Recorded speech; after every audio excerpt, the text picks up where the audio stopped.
So we just have a couple of minutes to wait until Sherry joins, and once we've done that, we should be good to go.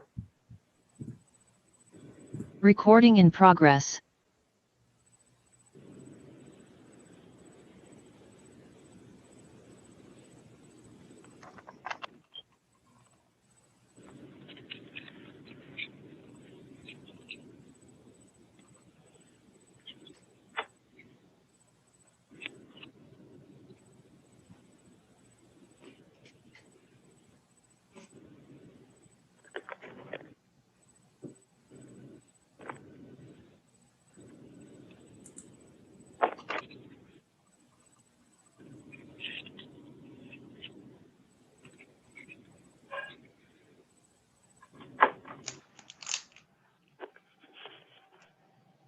You can also space. Todd, are you at home? No, I'm at the office. Okay, all right.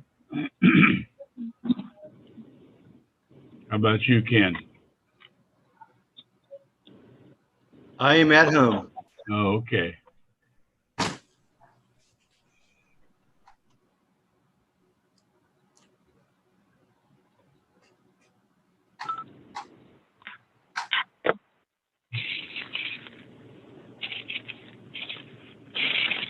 Sherry, I see you joined on your phone. Can you just confirm that you can hear us? I'm on.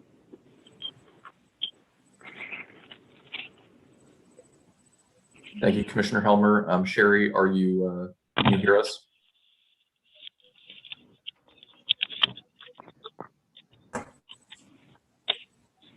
I'm on. Great. Yep. I can see your chat and hear you. So I think we are good to go whenever you're ready, Mr. Chairman.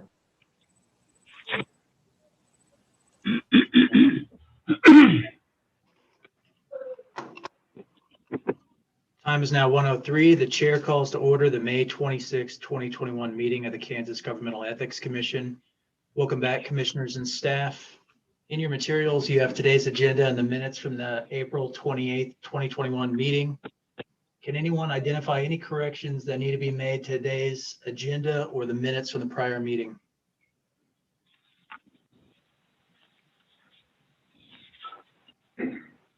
Hearing none, is there a motion to approve the agenda and minutes as written?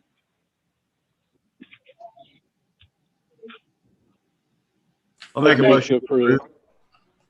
Thank you. Do we have a second? I'll second. Thank you, Todd. Is there any additional discussion? All in favor of approving the motion to approve the minutes and agenda signify by saying aye. Aye. Aye. All opposed say nay. The motion passes. Turning to the agenda, we're beginning with lobbyist civil penalties. So not a lot on the agenda today, so we're going straight to civil penalties. Again, there's no motion required. This is just assessed as a matter of statutory operation. First is Andrew Keene, 13 days late for $700. Andy Williams, who is over the maximum late and was assessed $1,000.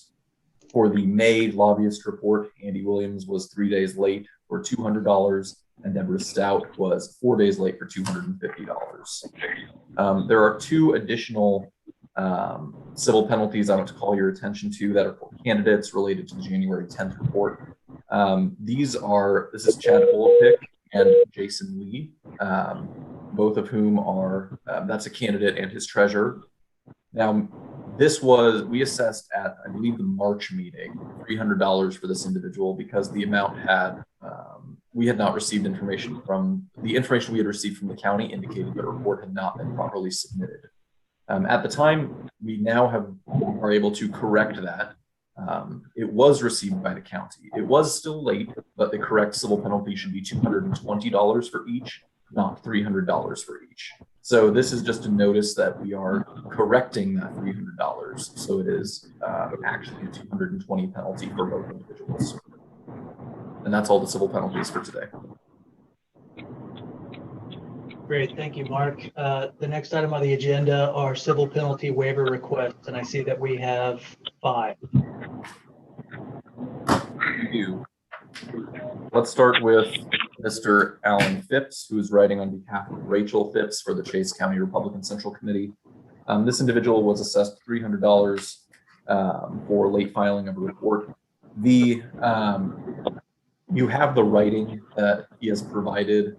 The information that he indicates is that they pledged to do better and they had elected a new treasurer and did not transfer the account. This individual, on behalf of the same entity, has received a previous $300 civil penalty, and I spoke to our PAC and party desk, and the civil penalty was actually assessed for exactly the same reason, that a new treasurer had been elected, and they had not properly passed information to the new treasurer quickly enough. And so, on one hand, there isn't a lot of information in the waiver request to perhaps be the normal basis that we would support a civil penalty waiver, but also I view it as an aggravating factor that this is the second instance that this exact issue has recurred. Do you have a recommendation, Mark?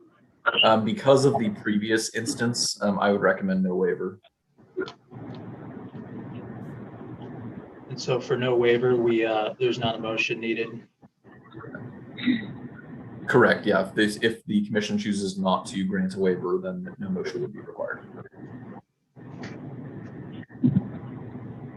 Do any commissioners wish to make a motion? Okay, moving on. Let's group the next two. That's Chad Olpick and Jason Lee, county commission candidate and his treasurer. They were both assessed. We just corrected that civil penalty based on information we've received from the county clerk. That is corrected to $220. You have the writing that they have provided. The account was inactive, and when they did file the report, they filed 0 expenditures and contributions. So it was not active. He asserts some issues relating to the pandemic, but it doesn't appear that any of the issues that he asserts are relevant to whether or not he files the report is filed timely. He has terminated the account and has indicated he's terminated the account and is not running in the future. This is my particular difficulty with this is that we sent the failure to file on quite a while ago in January, and he received, both individuals had indicated that they had received that by signing the certified mail on January 25th and January 27th, and it took them until February 22nd to properly file that report, which is a pretty sizable delay. But this individual hasn't received a penalty before. I don't have a recommendation. I think there's arguments in either direction. Thank you, Mark. Do any commissioners wish to make a motion? Well, I have a question, Nick. It looks like, so you want to lump them together, or you suggested taking them together, but Jason, what was his position, Mark? He was the treasurer. Okay. I got it. I suggested taking them together primarily because they copied and pasted the information for largely. There's a couple of sentences that are different between the waivers, but they are fairly similar otherwise. But they're both subject to separate penalties. That is correct.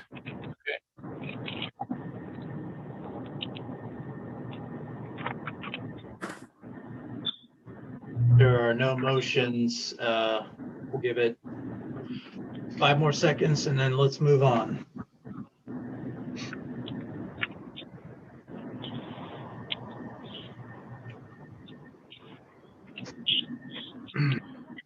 Okay, Mark. Yep. Yes. We want to move on to Deborah Mize.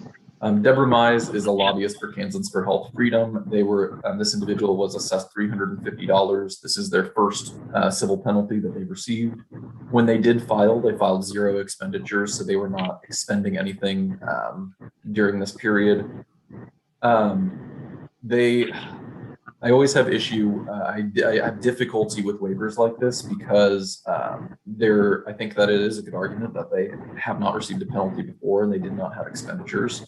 However, they don't act, I don't see anything in the letter that asserts a reason that why we would typically waive a request. They indicated they went on vacation and they did not get reminders, but again, the deadlines, especially for lobbyists, they do not change. They're fairly straightforward. And relying on reminders to file their report isn't something that generally should occur. They should be aware of those deadlines. Additionally, we always send failure to files to the location at which they are registered. We occasionally get waiver requests where they indicate that they didn't receive that because that's not the proper address to send it to, but that's simply because that's the address at which they are registered. So I don't have a recommendation on this item. I think, again, there's the letter poses some difficulty for me because I don't think there's a typical category to put this waiver request into. So I don't have a clear approach for handling it. Thanks, Mark. Are there any questions? Any motions? What's the amount on this one again? 350. Okay.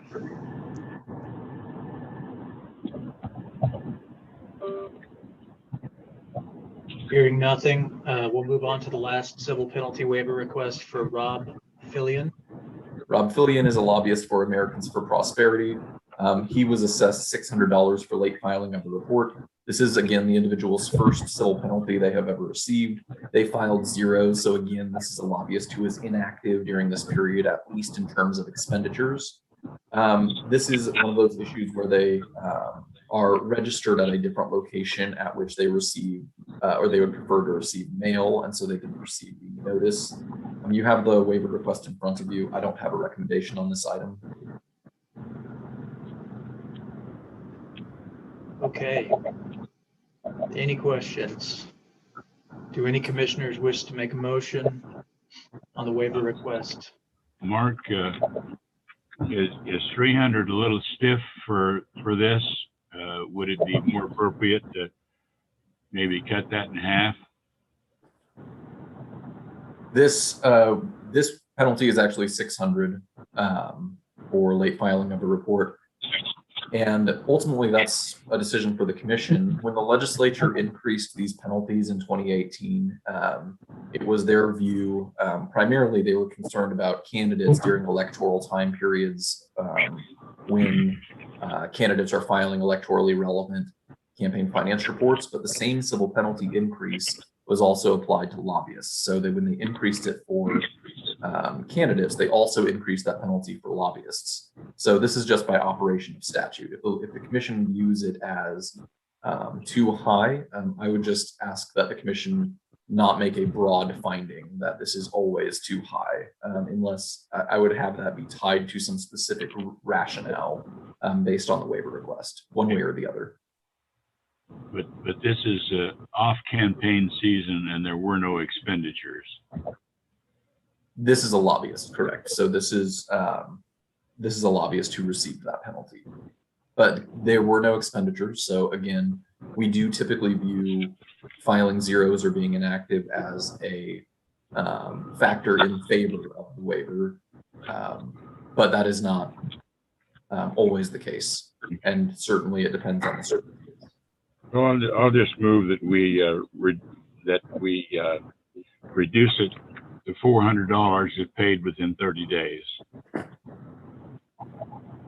I will second that. Ken? Thank you, John. Thank you, Ken.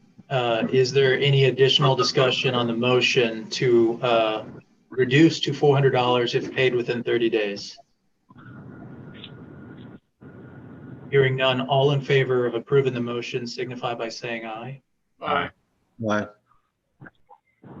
All opposed say nay. Nay. That was one nay. Mark, do you feel like you sufficiently know? Yeah, I presume so. Okay. The next item of the agenda is public hearing. Mr. Chairman, did that motion pass? Yes. Motion passed. Thank you, John. The next item on the agenda is a public hearing, complaint number 703 for Mark Geitzen. You want me to go forward with the hearing, Mr. Chairman? Yes, John, please. Thank you. Okay. I'm John Solbach. I've been appointed to be the hearing officer in this matter.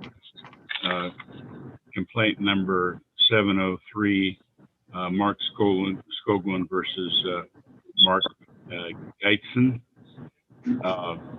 It's pronounced Gietzen, but that's close enough. Gietzen? Yeah, Gietzen is the Prussian name. Okay, who is that that's speaking? Mark Gietzen in Wichita. Okay, you probably know how your name is pronounced, don't you? We hear everything, but Okay. Gietzen. yeah, Prussia no longer exists since World War I, and they think it's a German name, and they get it wrong. I see. But what is it? Prussian. Prussian. Okay. Yeah, not Persian or anything like that, just Prussian, like Prussian. between France and Germany, the Alsace-Lorraine area. Right. Okay. I hereby call this hearing to order. This is a complaint. It's not a civil fine hearing. Obviously we have the respondent present, so I'll give a kind of a summary of how we'll proceed. The complainant or the complainant's attorney will open. The respondent has the opportunity to make an opening statement then or reserve it until it's time for him to present his evidence. The respondent is given the same opportunity to present evidence as the complainant. The respondent may cross-examine any witnesses brought by the complainant, and as his evidence can be cross-examined. Commission members may ask questions during the proceeding. This hearing is on the record, so please answer questions verbally so it can be recorded. This is a hearing before the commission, and the commission will decide all issues. I may make rulings. Those rulings will stand unless challenged by a commissioner. In case the question will go before the commission about whether the ruling will stand. After the hearing, the commission will determine the findings of fact and, if appropriate, the fine.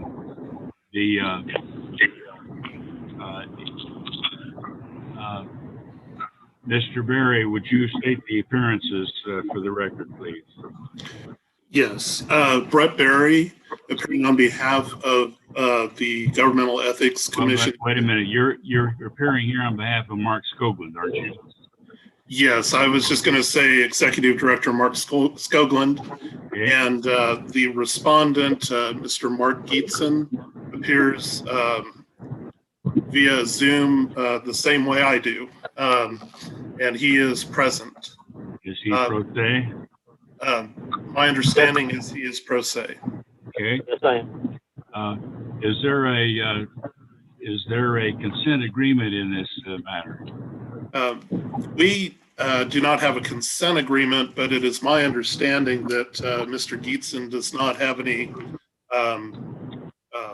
that he agrees that he committed the violations by not filing timely reports as alleged in the complaint.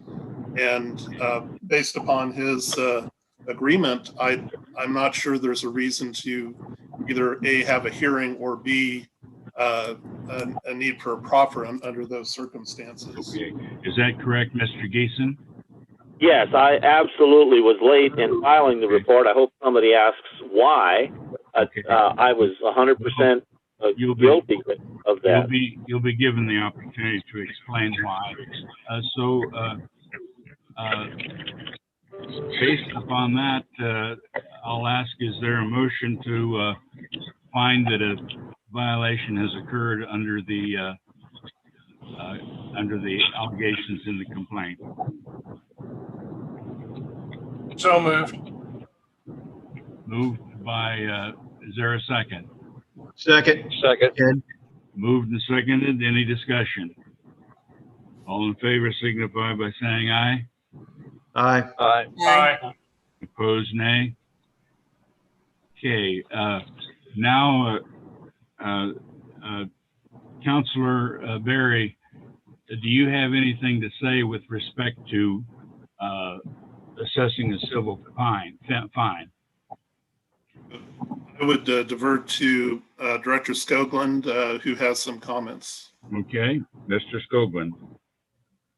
With regard to a fine, I'll do the last item first. I won't have a specific recommendation because I am very interested in what Mr. Dietzen indicates is what he believes the correct fine amount would be when we get to that point. Okay, why don't we just go to Mr. Dietzen and there are some factors that I think are important to be aware of prior to that. However, now normally once a report is filed, we would dismiss without finding a fine. However, I think there's two aggravating factors which result in us having this fine hearing today. One is the history of civil penalties. This individual has received since 2008, $2,860 of civil penalties during that time frame. And of that, $1,500 were assessed in 2020 and 2021 alone. Typically, a history of civil penalties indicates that they may not be taking deadlines as seriously as perhaps they should. And the second item is the repeated attempts to contact this individual. With regard to the counts 1 and 2, the amendments for the October 2019 and January 2020 reports, the original error and omission notices were sent in June 2020. A past due notice was mailed in July 2020. A certified failure to file notice was mailed on August 27th, 2020, signed and returned by Mr. Dietzen on September 5th, 2020. So he was aware of what needed to be amended. There were other phone calls, but one phone call was on September 22nd, 2020, discussing how to amend and what needed to be done. November, the penalty notice was sent to the candidate. In January of 2021, Mr. Dietzen called again to ask about the January 10th, 21 report that was due, and he was reminded again of the amendments that were outstanding. On January 12th, 21, our local campaign finance coordinator emailed a copy of all of the error and omission notices, including blank reports, to resolve these issues again. In February of 21, a reminder of amendments were sent with the civil penalty reminder. In March 21, we filed this complaint. On March 19th of 21, Mr. Dietzen was emailed reminding of the information that was needed for the amendment. On April 26th, he was again emailed reminding of the information needed for the amendment. On count 3, the late filing of the January 21 report, the past due notice was mailed January 13th. The certified failure to file was mailed January 22nd. It was signed by certified mail by Mr. Dietzen and returned January 24th. The notice of civil penalty was mailed on February 18th. The maximum penalty notice was sent on March 21.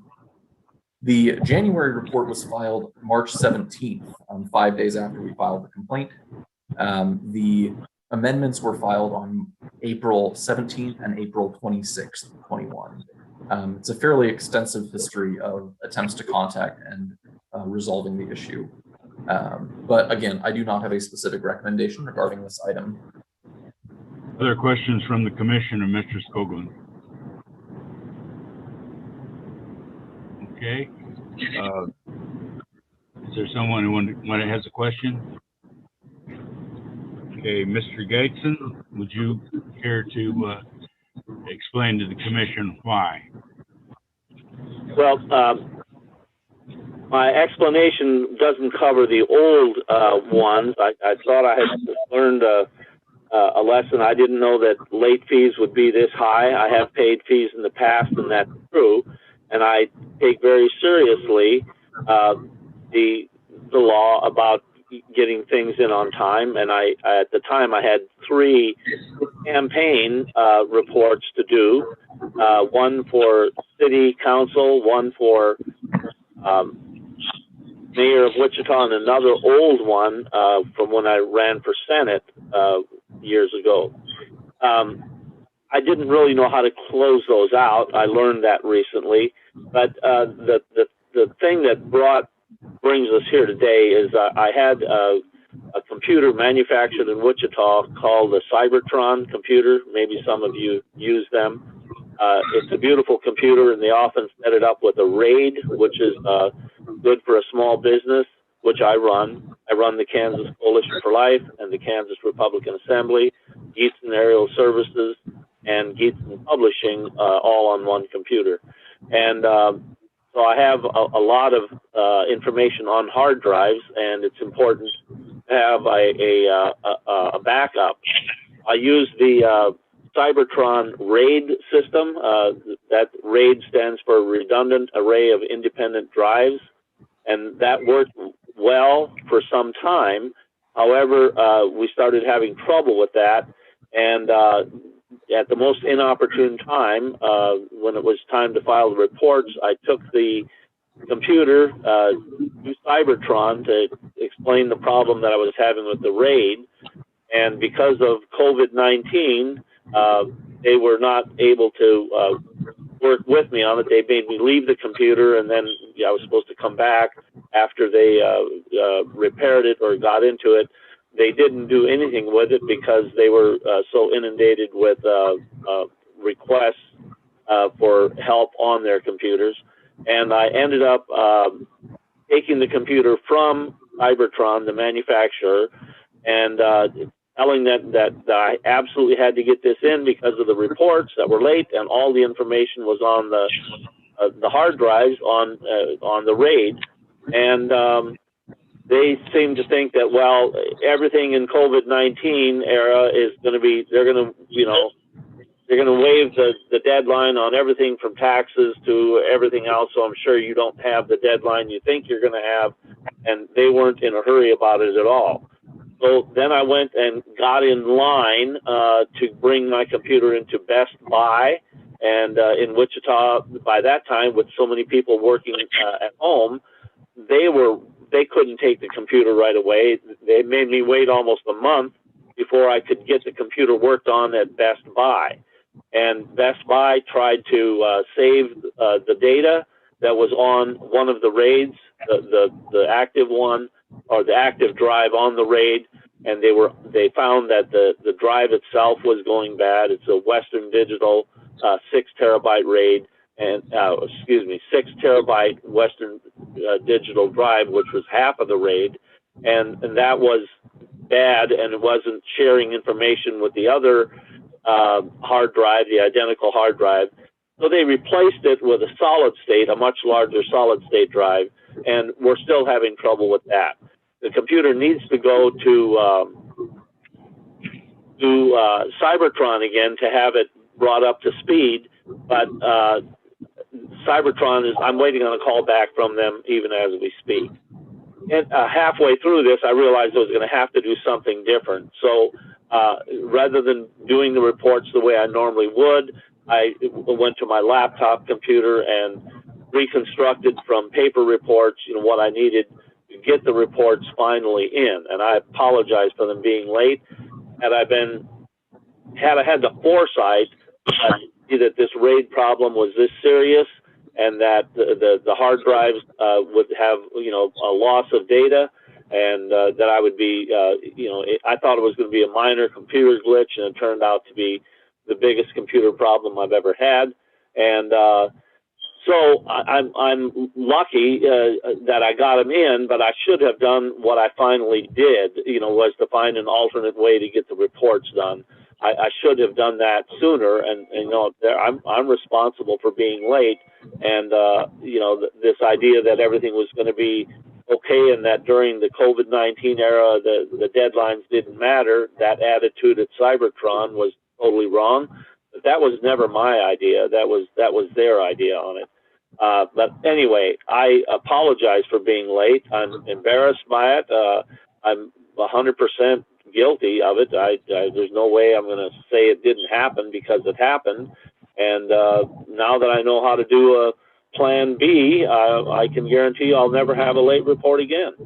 So that's where we leave this. Okay. Are there questions from the commission of the respondent? Yes, this is Tricia Dingler. When did you first notice that you were having these computer problems? Oh, that goes way back. Probably not long after I had the raid, but there was some adjustments made at Cybertron. I like to go. There's a couple of people there. My son used to work at Cybertron first as my son John, my oldest son. He used to work there first as an assembler in the hardware side, and then he graduated to the computer side, the software side, and now he works for Microsoft in Seattle.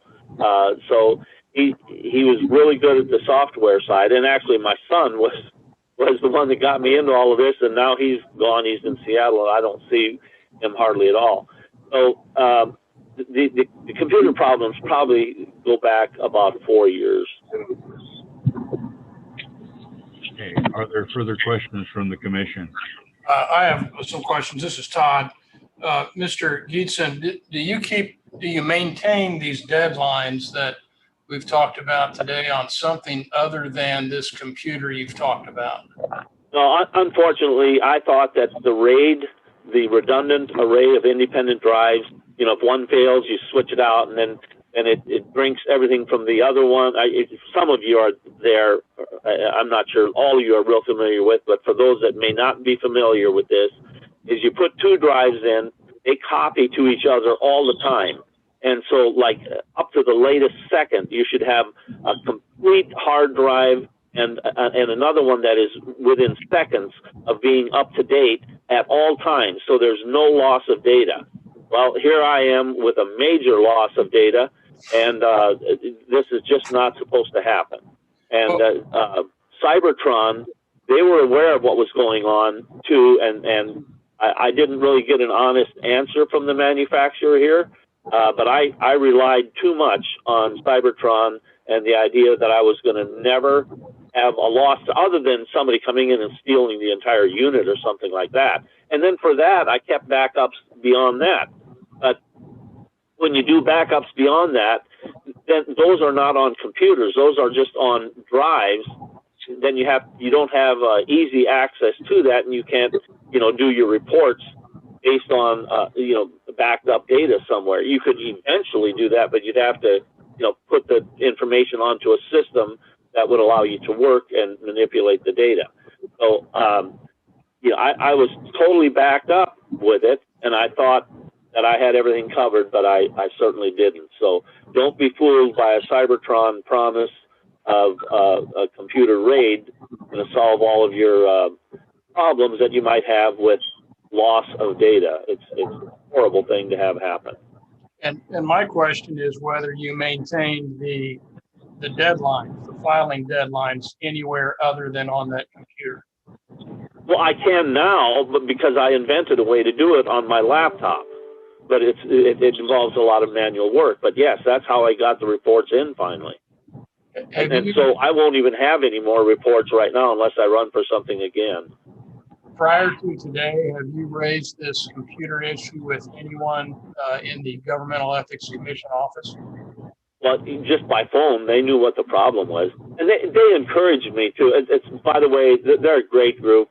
I have no complaints about them. They helped me a lot, especially when I took their advice and started finding a different way to do it. It's just saying, look, Best Buy is not going to they're not able to recover the data. And, I was pushing it off and waiting for something great to happen with either Cybertron, the manufacturer, or Best Buy with their unit they call the Geek Squad. Neither one of them were able to meet the commitments that they gave me, and eventually I had to just start from scratch, and went to my laptop computer, and fortunately I have some of this stuff on the cloud.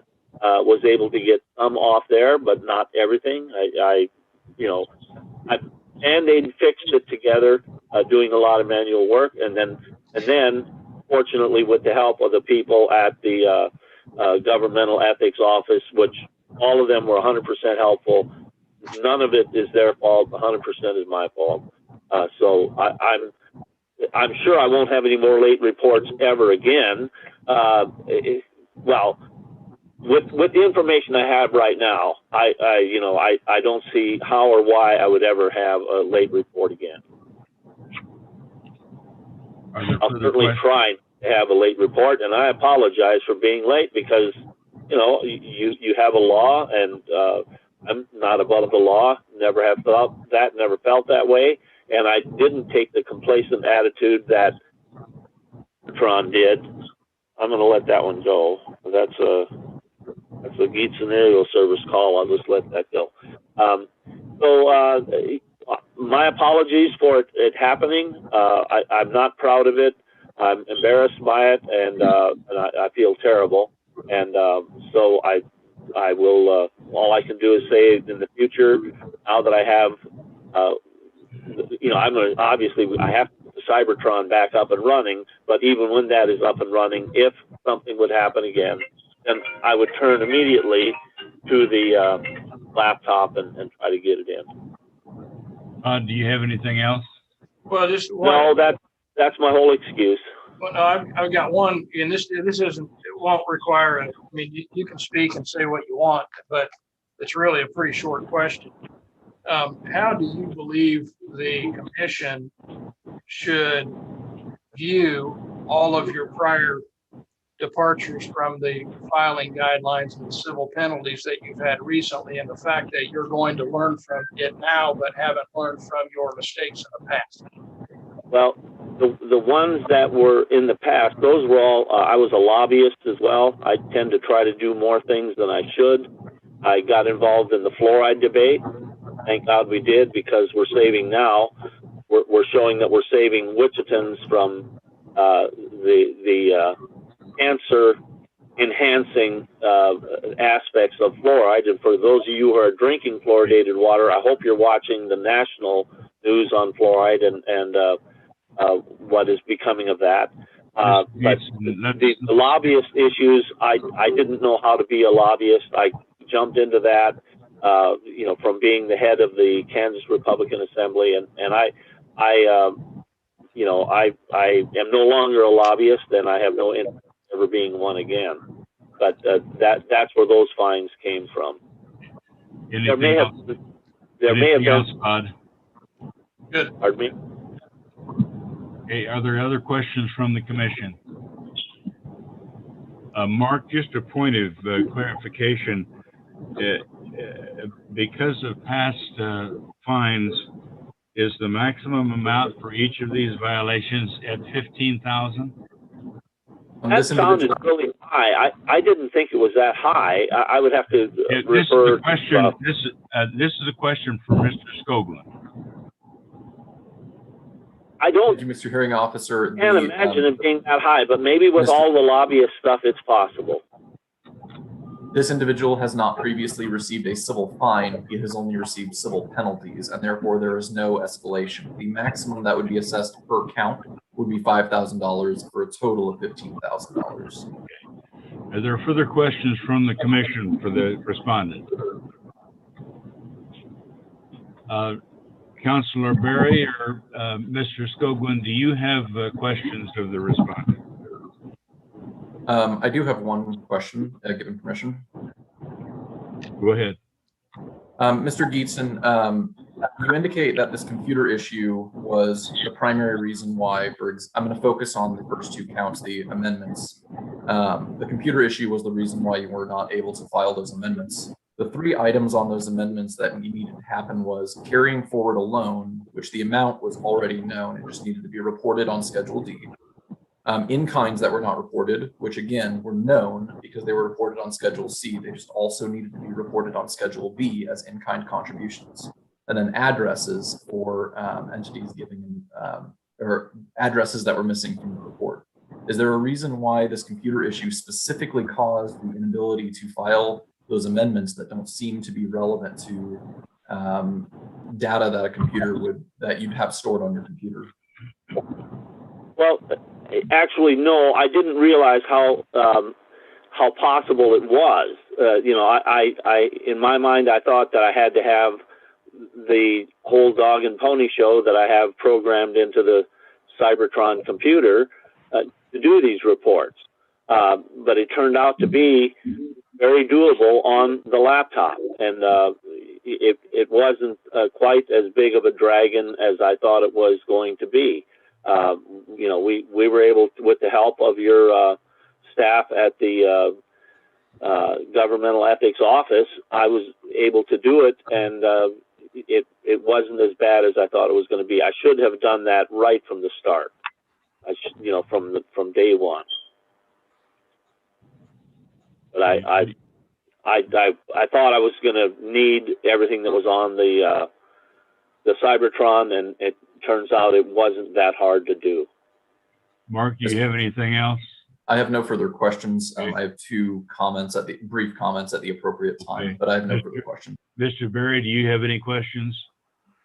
I have no questions. I would just point out that recently Mr. Geeson paid $900, which was credited to the civil penalties in regard to the late filing that accrued in regard to the late filing of the violations in this complaint. So he has paid that. There are two outstanding civil penalties remaining to be paid, $300 in regard to his Senate account and $300 in regard to the city council race. Mr. Geetson was going to do some checking with his bank to see what status those were, because it was his belief the last time I visited with him that he had in fact paid everything through the commission on these civil penalties, but we don't show any credit from Mr. Geeson or deposit or payment to us in regard to the city council account and the prior Senate account. Okay. And I just add that. That's all the comments I have. Mr. Geetson, do you have any recommendation with respect to a fine? Well, I would ask that since I've already paid so much in fines on this, and furthermore, the information in that Senate account, it's stale information. There was no new information to be added. It was really, you know, and other than that everyone should comply with the law, it wasn't like there was any information being hidden from the public in any of these cases that would have been relevant, or, you know, that would have been information that the public should have had. So, you know, the public had was not affected in any way by any of this. And I would ask, since I still have $600, I guess, outstanding. By the way, let me address the thing about the certified checks. There was 2 certified checks that I had gotten that were stale dated, that were partly causing the confusion. And then the 900, I thought that 600, that was like there was 300 on each of the 3. I'm sorry, $300 on each of the 3. The Senate, the old one, 300 on the city council, and then 300 on the mayor's race. And all 3 of those were applied to the entire 900 was applied to the mayor's race and not to the oldest first. Whatever. I have spent time going to Ameritrust Credit Union, where I do my banking. They have a different certified check system at every location, and I go to 4 different locations. It was a shock to me that you can't take a certified check and go back to your bank, and they don't have like a list of checks from me that went to the governmental. Mr. Geetson, what we want from you is whether or not you have a recommendation for a fine. Well, my recommendation would be that there be no further fine, and especially since all 3 accounts are now closed out. I don't. My recommendation is and request is respectfully that there be no further fine. Okay, Mr. Skoglund, you said that you didn't have any recommendation until after you heard from Mr. Geetson. Do you have a recommendation now?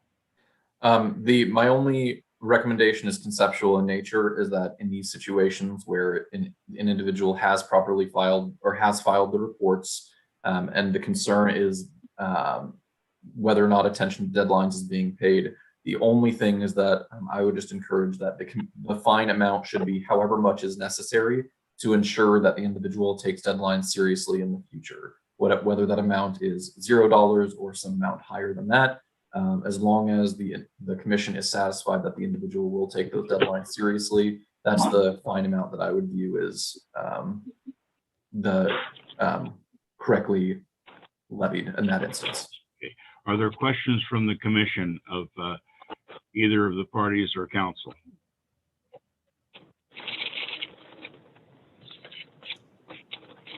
Okay.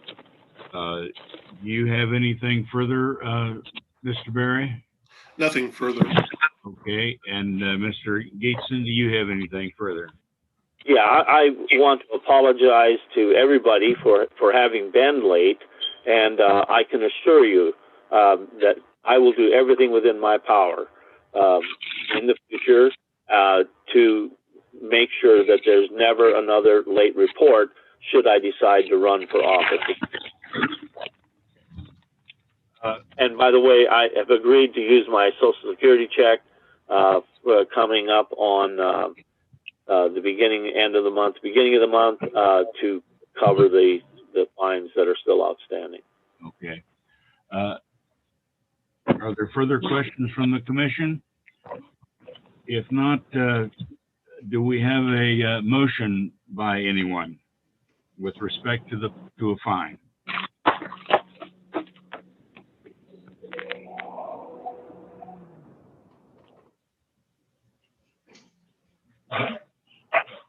Todd, give us your thoughts.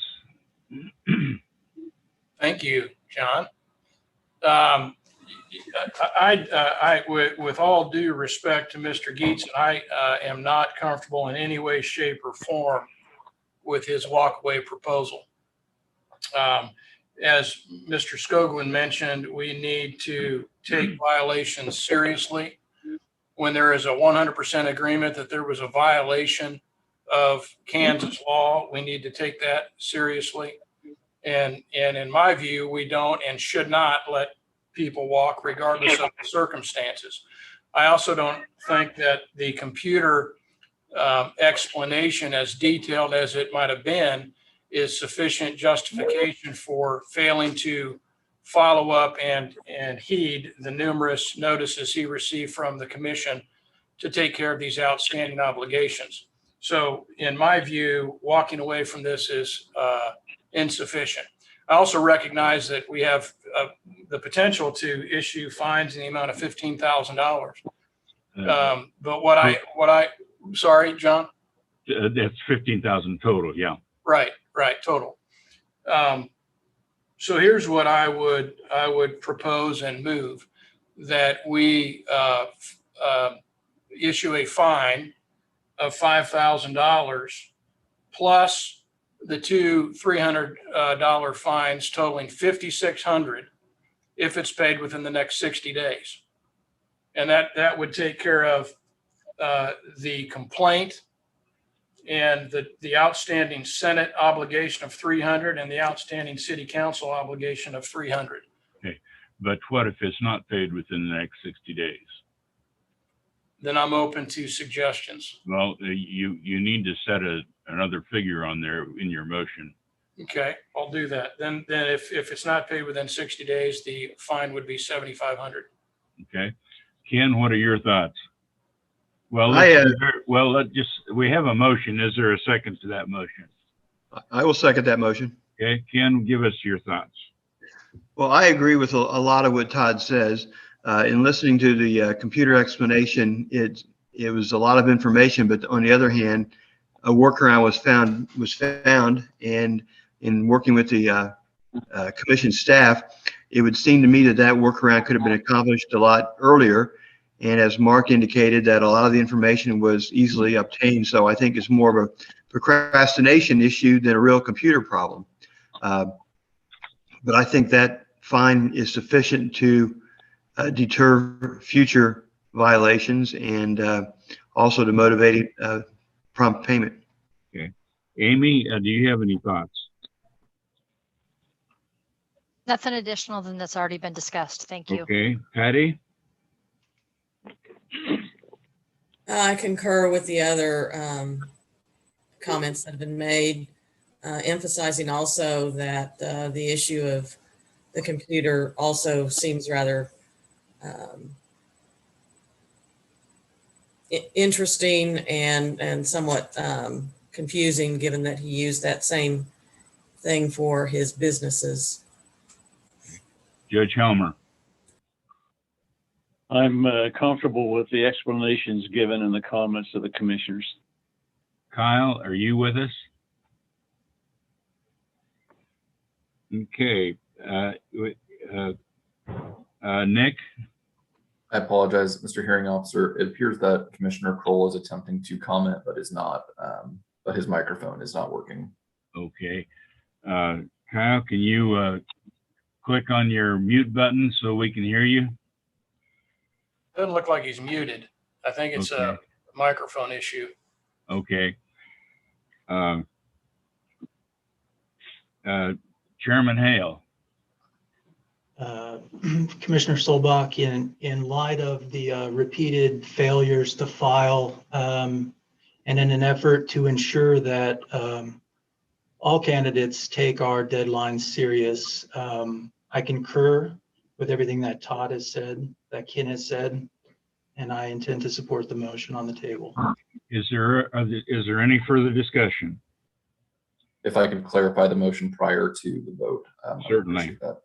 Go ahead. I want to be clear, the motion is not intended to be duplicative of the currently outstanding civil penalties, correct? So it is, right. The fine would be $5,000. And then if the full $5,600, counting the civil penalty with it, is paid within 60 days, then that fine will not elevate to a total of, that will not elevate the 5,000 amount to 7,500. So if it's not paid within 60 days, the total outstanding amount would be 8,100, or would it be 7,500? It's a good question, and I envision the 7,500 to be the replacement for the 5,600. Okay. It's a good question. Are there other comments or other discussion? Okay, we have a motion before us. All in favor, please signify by saying aye. Aye. Aye. Aye. Aye. Opposed, nay. Motion carries. This concludes the hearing, and the hearing on this matter is now closed. Thank you, Mr. Chairman. Thank you, Commissioner Solbach. Thank you. Mr. Gietzen, thank you for your time today. You're welcome. Okay. Can you hear me now? We can Yes, hear we you, can Kyle. Sorry about that. Well, returning back to the agenda, the one of the items remaining is executive session. So, Mark, how much time do you believe that we need? We'll take maybe 2 minutes for the motion. Let's say go to, I have 154 right now. Let's go until 2:01. How do we get into executive session with this passcode? This meeting, you won't leave, you won't change where you're at. Okay. I'm simply going to turn off the live stream All once right. executive Good session starts. Okay. And remove, I'll also remove Mr. Gietzen from the meeting since he can't be in executive session unless he hangs up before then. All right.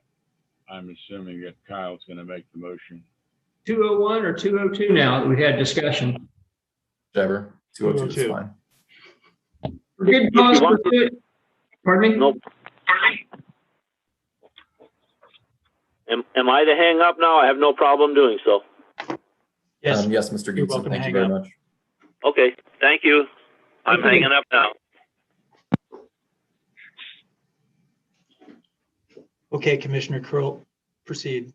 For good cause pursuant to KAR 19-6-2, I move to recess this open meeting until 2:02 p.m. for executive session with staff present to discuss matters related to complaints, audits, or investigations made confidential pursuant to KSA 25-4161 and 25-4165. Justification for executive meeting is to consult with Commission's attorney, which is within the attorney-client privilege as provided for in KSA 75-4319, subparagraphs B2. Thank you, Kyle. Do we have a second on the motion to enter into executive session? I will second that motion, Ken. Thank you, Ken. Any additional discussion? All in favor of approving the motion signify by saying aye. Aye.